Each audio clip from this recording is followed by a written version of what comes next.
Effect తో పంట నష్టపోయిన రైతులతో మాట్లాడారు జగన్. లైవ్ చూద్దాం. ఈ మోంతా తుఫాన్ ఇంపాక్ట్ కనిపించింది. దాదాపుగా ఈ 25 జిల్లాలలో రాష్ట్ర వ్యాప్తంగా దాదాపుగా 15 లక్షల ఎకరాలలో పంట నష్టం జరిగింది. నిజంగా ఎప్పుడు ఊహించని విధంగా ఈ తుఫాను వల్ల పంటలు నష్టపోయిన పరిస్థితులు చోటు చేసుకున్న పరిస్థితులు ఇవి. ఎందుకు ఈ పరిస్థితి వచ్చింది అని అంటే కారణం వరి అన్నది అత్యధికంగా ఈ 15 లక్షల ఎకరాలలో దాదాపుగా 11 లక్షల ఎకరాలు పంట నష్టం జరిగింది వరి పంటకి. ఈ వరి అన్నది కరెక్ట్గా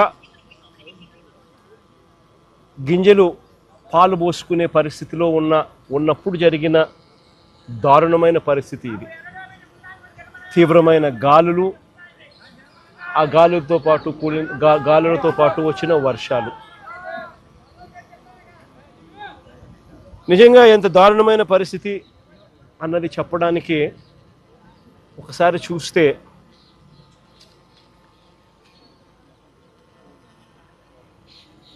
పత్తి, మొక్కజొన్న, అరటి, బొప్పాయి ఇవన్నీ కూడా లెక్కేసుకుంటే దాదాపుగా మరో 4 లక్షల ఎకరాలు అటు ఇటుగా. ఒక వరి దాదాపుగా 11 లక్షల ఎకరాలు. రాష్ట్ర వ్యాప్తంగా దాదాపుగా 15 లక్షల ఎకరాలు రైతులు నష్టపోయిన పరిస్థితుల మధ్య ఈరోజు రైతులు కనిపిస్తారు. ఇబ్బంది పడిన పరిస్థితులు ఈ 18 నెలల కాలంలో చంద్రబాబు నాయుడు హయాంలో జరిగాయి. ఈ 18 నెలలుగా దాదాపుగా 16 సార్లు రైతులు ఇబ్బంది పడ్డ పరిస్థితులు ఎదురైనాయి. నేను అక్కడే అడుగుతా ఉన్నా, ఈ 18 నెలలుగా కనీసం ఏ రైతుకైనా ఒక్కసారైనా ఇన్పుట్ సబ్సిడీ అన్నా ఇచ్చారా అని అడుగుతా. కనీసం ఏ రైతుకన్నా ఒక్కసారైనా కూడా కనీసం ఇన్సూరెన్స్ డబ్బన్నా కనీసం ఏ రైతైనా చూశాడా అని అడుగుతా ఉన్నా. కనీసం ఏ రైతుకైనా కూడా పెట్టుబడికి సహాయంగా 20,000 ఇస్తామన్నారు. అన్నదాత సుఖీభవ అని ఒక పేరు పెట్టారు. 2 ఏళ్ళకి కలిపి 40,000 ఇచ్చింది ఎంత అని చూస్తే అరకొరగా 5,000 ఇచ్చారు. అంటే పూర్తిగా రైతును వెన్ను విడిచారు. 40,000 ఇవ్వాల్సిన చోట 5,000 ఇచ్చారు పెట్టుబడి సహాయం కింద. 2 ఏళ్ళకి కలిపి 20,000. ఇన్పుట్ సబ్సిడీ రూపాయి రాల. ఇన్ని కెలామిటీస్ జరిగిన, ఇన్ని ఇబ్బందులు పడినా చివరికి ఉచిత పంటల బీమా ద్వారా రైతులకు ఉచితంగా ఇన్సూరెన్స్ అనేది వైఎస్ఆర్సీపీ ప్రభుత్వ హయాంలో ఏ రైతు ఇబ్బంది పడుకోకుండా, ఏ రైతుకు ఏ కష్టం వచ్చినా కూడా వెంటనే ఆ రైతుకు ఉచిత పంటల బీమా ద్వారా ఇన్సూరెన్స్ సొమ్ము వచ్చింది. అలాంటిది దాదాపుగా చెప్తా ఉన్నారు కథలు. 3.5 ఎకరాలు ఉంటే దాదాపుగా 70,000, 66,000 ఇన్సూరెన్స్ డబ్బులు గతంలో అందుకున్న పరిస్థితులు చెప్పుకుంటా ఉన్నారు, రైతులు గుర్తు చేసుకుంటా ఉన్నారు. అది కూడా ఈ పొద్దు రైతులకు రాకుండా పోయింది. చివరికి ఎరువులు కూడా బ్లాక్లో రైతులు కొనుక్కోవాల్సిన అధ్వానమైన పరిస్థితిలోకి ఈరోజు రైతు వెళ్ళిపోయారు. 263 రూపాయలకు దొరకాల్సిన ఎరువు యూరియా ఏకంగా 500 రూపాయలకు, 600 రూపాయలు అన్నైతే 600 రూపాయలకు కూడా కొనుక్కున్నాడు అవసరాన్ని బట్టి. బ్లాక్లో విచ్చలు విడిగా అమ్ముతా ఉన్నారు. పంట అమ్ముదాము అని చెప్పి చూస్తే ఇన్ని నష్టాలకు ఊడ్చి రైతు కష్టపడి పంట పండిస్తే పంట అమ్మాలని చూస్తే ఆ పంట గిట్టుబాటు ధరలు రాని పరిస్థితి. ఎంఎస్పి చూస్తే 1750, రైతు చేతికి వస్తుంది ఎంత అంటే కేవలం 1350 రూపాయలు. ప్రతి అడుగులోనూ కూడా రైతు నష్టపోతా ఉన్న పరిస్థితి ఈ చంద్రబాబు నాయుడు గారి ప్రభుత్వంలో మనం చూసాం. నేను అడుగుతా ఉన్నా, అదే ఒకసారి ఇంతకుముందు గతంలో వైఎస్ఆర్సీపీ ప్రభుత్వ హయాంలో ఈరోజు ప్రతి రైతు కూడా ఏ విషయాలు గుర్తు తెచ్చుకుంటా ఉన్నారు. ఏ రోజు ఏ రైతు కూడా పంట నష్టం జరిగితే ఇబ్బంది పడే పరిస్థితి రావాల్సి వస్తుంది అని ఏ రోజు ఏ రైతారు కాబట్టి ఆ బ్యాంకులు ఇన్సూరెన్స్ డబ్బులు ఖచ్చితంగా కట్ చేసుకొని ఇస్తారు కాబట్టి వాళ్ళకు మాత్రమే ఇన్సూరెన్సు వర్తింపయింది, కట్టింగ్ అయ్యింది. కేవలం 19 లక్షల మంది మాత్రమే. నేను అడుగుతా ఉన్నా, ఈరోజు ఇటువంటి విపత్కర పరిస్థితి వచ్చింది. ఈరోజు ఇటువంటి విపత్కర పరిస్థితిలో మిగిలిన రైతుల పరిస్థితి ఏమిటి అని అడుగుతా ఉన్నా.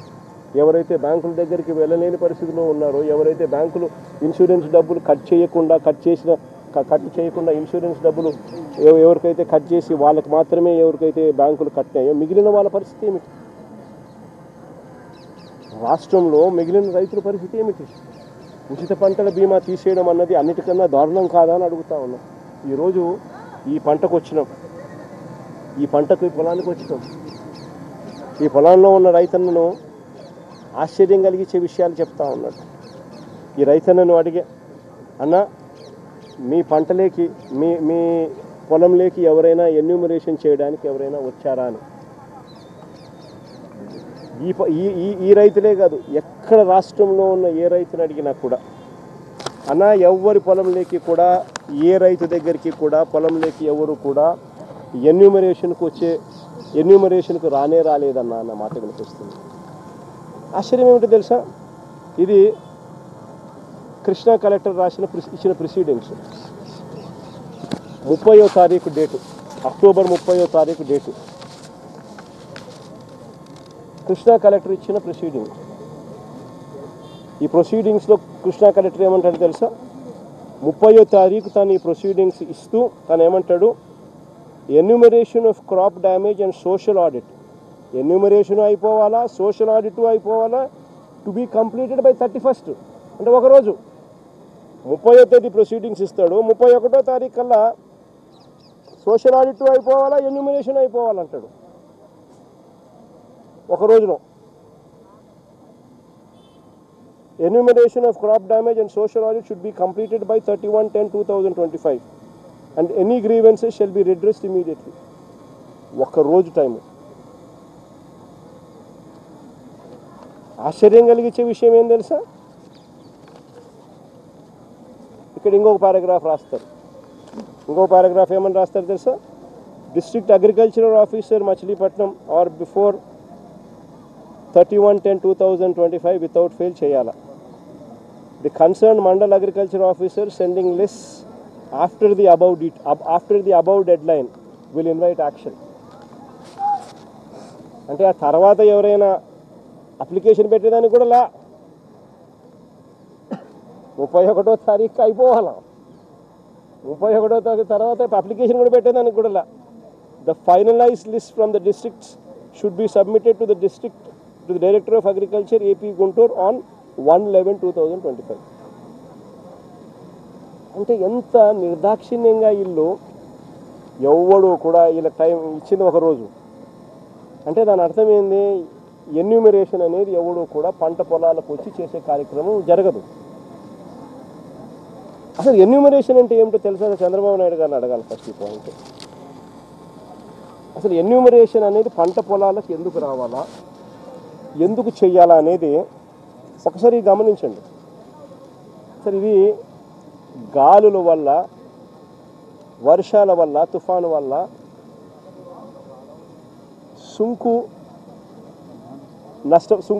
సుంకు విరిగిపోయిన ధాన్యం ఎన్యూమరేషన్ చేసేటప్పుడు ఏ అధికారి అయినా కూడా ఫస్ట్ పొలంలో అడుగు పెట్టాలి, పెట్టి చూడాలి.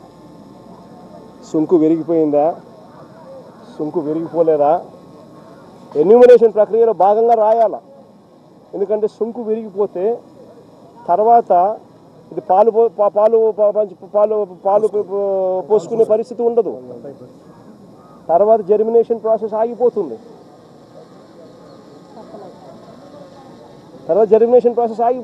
పాలు పోసుకునే పరిస్థితి ఉండదు సుంకు విరిగిపోతే. సో సుంకు విరిగిపోయిందా లేదా అని చూడాలి, పొలంలోకి వచ్చి దిగి చూడాలి ఎన్యూమరేషన్ చేసేవాళ్ళు.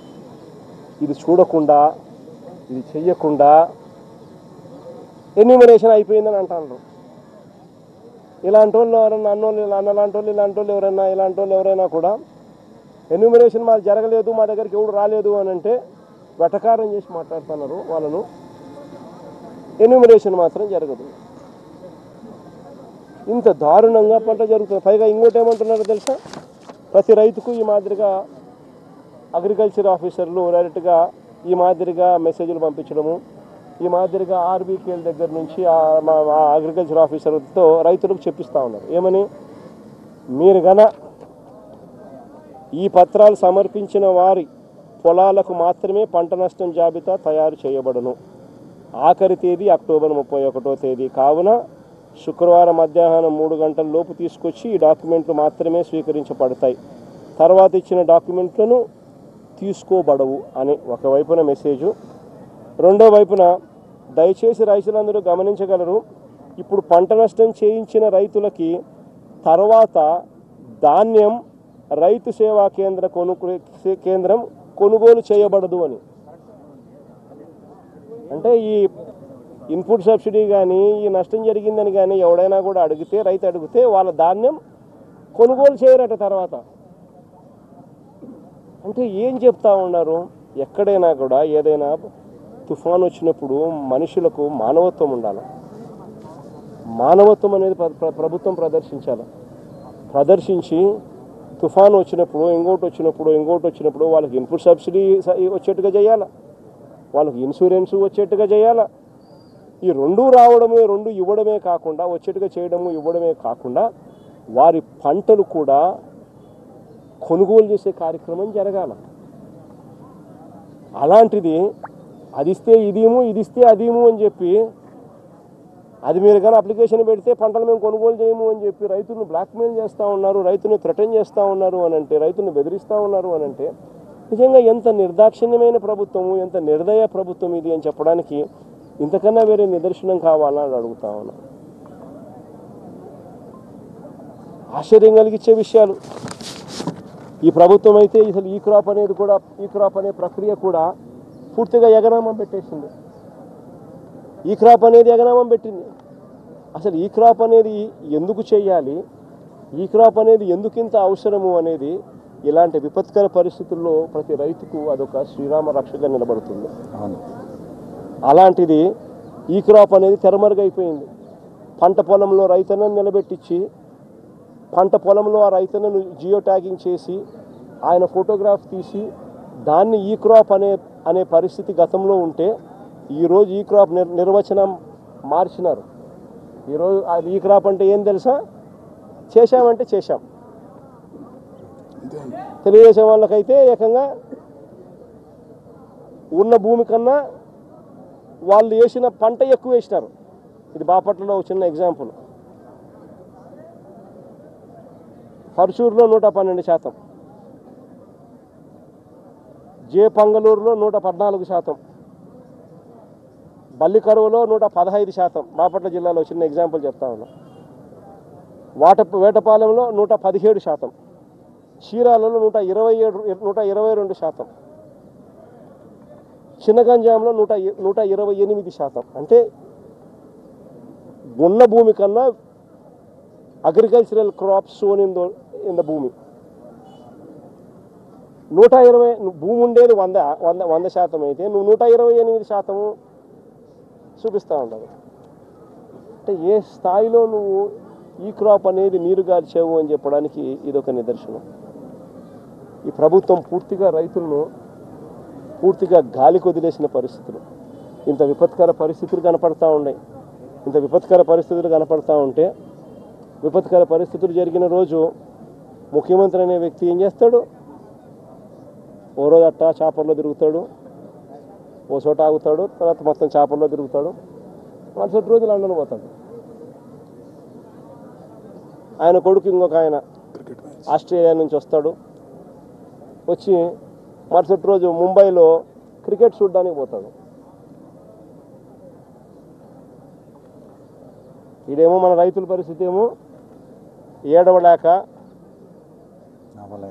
కడుపులో బాధ ఉండి దాన్ని తట్టుకోలేక, నవ్వు రాక, ఇది పరిస్థితి వాళ్ళకి. ఈ వారం రోజులు టైం ఇచ్చి వీళ్ళు ఏం చేస్తారు. మామూలుగా ఇంతకుముందు వైఎస్ఆర్సీపీ హయాంలో మా ప్రభుత్వ హయాంలో నేను ఒక మాట చెప్పేవాడిని అధికారులకు అందరికీ కూడా. ఏదైనా తుఫాన్ రాకమునుపు ఒక మాట చెప్పేవాడిని, తుఫాన్ రాకమునుపు అందరికీ స్పెషల్ ఆఫీసర్లను ఆ జిల్లాలకు వేసేవాళ్ళం. వేసి వాలంటీర్లు పనిచేసేవాళ్ళు, సచివాలయం సిబ్బంది పనిచేసేవాళ్ళు. మా ప్రభుత్వ హయాంలో ఏకంగా కలెక్టర్ల పరిధి డిస్ట్రిక్ట్ సైజ్ తగ్గించినాం. దానివల్ల ఎక్కువ కలెక్టర్లు, తక్కువ కాన్స్టిట్యున్సీకి ఎక్కువ కలెక్టర్లు వచ్చినారు, ఎక్కువ జేసీలు వచ్చినారు, దానివల్ల ఎక్కువ ఎస్పీలు వచ్చినారు. దానివల్ల మా ప్రభుత్వ హయాంలో సచివాలయాలు వచ్చినాయి. మా ప్రభుత్వ హయాంలో వాలంటీర్ల వ్యవస్థ ఉండేది, స్పెషల్ ఆఫీసర్లను వేసేవాళ్ళం. ప్రాణ నష్టం జరగకోకుండా ఖచ్చితమైన చర్యలు తీసుకోవాలని చెప్పి గట్టిగా చెప్పేవాళ్ళం. కలెక్టర్ల చేతుల్లో డబ్బులు పెట్టేవాళ్ళం. అన్ని రకాలుగా కలెక్టర్ల దగ్గర నుండి చూసుకోమని చెప్పేవాళ్ళం. ఎన్యూమరేషన్ తుఫాన్ అయిపోయిన వెంటనే ఎన్యూమరేషన్ వెంటనే జరిగేది. వారం రోజులు టైం ఇస్తున్నా, 10 రోజులు నేను టైం ఇస్తున్నా, తర్వాత నేనే వస్తా ముఖ్యమంత్రిగా.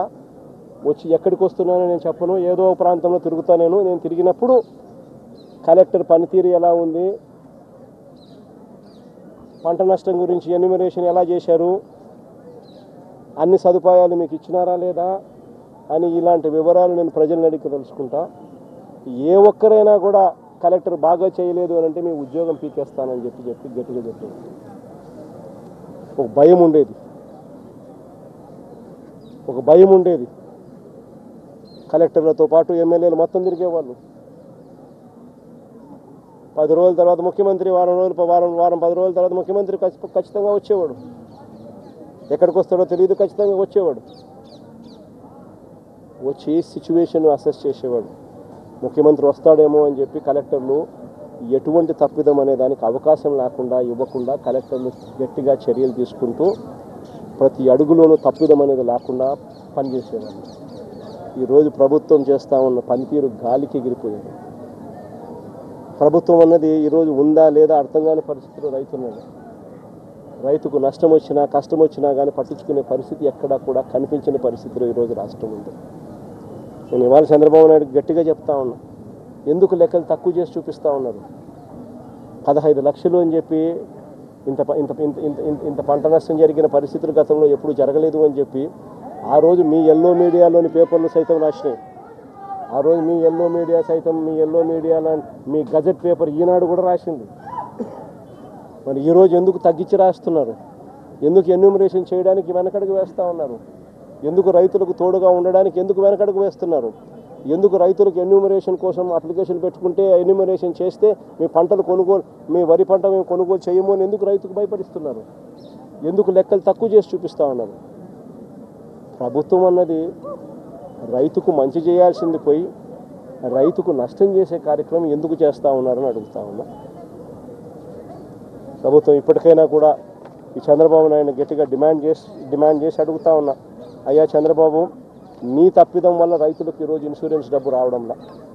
ఈరోజు ప్రతి రైతుకు నువ్వు ఎలా పలికినా ఎలా పలకపోయినా కూడా ఉచిత పంటల బీమా కన్నా నువ్వు కానీ డబ్బు కట్టి ఉండింటే, వైఎస్ఆర్సీపీ ప్రభుత్వం మాదిరిగానే కట్టి ఉండింటే ఈ పొద్దు ప్రతి రైతుకు, నష్టపోయిన ప్రతి రైతుకు ఎకరాకు కనీసం 20,000 రూపాయలు పైచిలకు ఆ రైతుకు చేతిలో కనపడేది. నీ తప్పిదం వల్ల జరిగింది అది. ఉచిత పంటల బీమా అనేది నువ్వు ఎత్తేయడం వల్ల రైతుకు నష్టం జరిగింది. కాబట్టి ఖచ్చితంగా ఆ ఇన్సూరెన్స్ డబ్బు రైతుకు ఖచ్చితంగా వచ్చేట్టుగా చెయ్యాలి అని చెప్పి రైతుల తరఫున డిమాండ్ చేస్తూ ఉన్నాం, గట్టిగా అడుగుతా ఉన్నాం. ఎందుకంటే తప్పిదం నీది కాబట్టి. రేపు రబీ పంటకు ఇప్పటి నుంచి కనీసం రైతులకు ఉచిత పంటల బీమా కనీసం ఇప్పటి నుంచైనా కానీ ఖచ్చితంగా చెయ్యాలి. ఈ పరిస్థితి మళ్ళీ రైతుకు ఉత్పన్నం కాకూడదు అని చెప్పి కూడా డిమాండ్ చేస్తూ అడుగుతా ఉన్నాం. అదే రకంగా రైతులకు ఇన్పుట్ సబ్సిడీ కింద బకాయిలు పెట్టారు. దాదాపుగా ఈల లెక్కల ప్రకారమే, అది తగ్గించిన ఈల లెక్కల ప్రకారమే, తగ్గించి ఈలేసిన లెక్కల ప్రకారమే 600 కోట్లు ఇవ్వాలని చెప్పి ఈళ్ళే బకాయిలు పెట్టారు. ఆ బకాయిల సొమ్మును కూడా వెంటనే రైతులకు ఇవ్వాలి అని చెప్పి కూడా గట్టిగా డిమాండ్ చేస్తూ ఉన్నాం. చంద్రబాబు నాయుడు గట్టిగా మాట్లాడుతూ ఉన్నాం, రైతు సంతోషంగా ఉంటేనే రాష్ట్రం బాగుంటుంది. రైతు గన కన్నీరు పెట్టినాడు అని అంటే ఏ ప్రభుత్వంకైనా కూడా అది అరిష్టమే అని చెప్పి చంద్రబాబు నాయుడు గుర్తుపెట్టుకోమని గట్టిగా చంద్రబాబు నాయుడుకు వార్నింగ్ ఇస్తూ ఉన్నాం. ఈ సమయంలో చంద్రబాబు నాయుడు దృష్టిలో రైతు అనేవాడు వ్యవసాయమే దండుగా, వ్యవసాయం చేయడమే దండుగా, రైతు వేస్ట్ అనేది చంద్రబాబు నాయుడు మైండ్ సెట్. అందుకనే రైతు ఈరోజు ఇన్ని అగసాట్లు పడుతూ ఉన్నాడు, ఇన్ని అవస్థలు పడుతూ ఉన్నాడు. ఈ మైండ్ సెట్ మార్చుకొని రైతు రాష్ట్రానికి వెన్నెముక అని చెప్పి గుర్తించమని చెప్పి చంద్రబాబు నాయుడు గట్టిగా డిమాండ్ చేస్తూ ఉన్నాము. చంద్రబాబు నాయుడు గారు స్పందించే తీరు గన సరిగ్గా లేకపోతే రైతుల తరపున వైఎస్ఆర్సీపీ ప్రభుత్వం పోరాటం చేయడానికి సన్నద్ధంగా రెడీగా ఉంటుందని కూడా ఈ సందర్భంగా గట్టిగా చంద్రబాబు నాయుడుకు వార్నింగ్ ఇస్తూ ఉన్నాను. ఈ సందర్భంగా అనగారు అప్పుడు టైంలో రైతు కార్డులు ఉన్నాయి, ఒక్కరికి కూడా కౌలు కార్డు కూడా ఇచ్చిన పాపాల పోలే చంద్రబాబు నాయుడు. కౌలు కార్డులు కూడా లేవు, కౌలు కార్డులు కూడా ఇవ్వడం లే. ఇస్తే మళ్ళీ వాళ్ళకి డబ్బులు ఎక్కడ ఇవ్వాల్సి వస్తుందేమో అని చెప్పి చంద్రబాబు నాయుడు కౌలు కార్డులు కూడా ఇవ్వడం కూడా మానేస్తుంది. ఇంత రైతు వ్యతిరేక విధానాన్ని చంద్రబాబు నాయుడు ఖచ్చితంగా మార్చుకోవాలని చెప్పి కూడా గట్టిగా చంద్రబాబు నాయుడు డిమాండ్ చేస్తాను.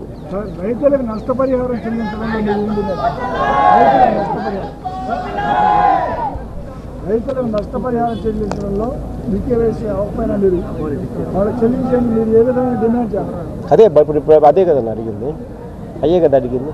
రైతుల తరపున అన్ని రకాలుగా కూడా పోరాటాలు చేద్దాం, అన్ని రకాలుగా సాధించుకునే కార్యక్రమం గట్టిగా చేద్దాం.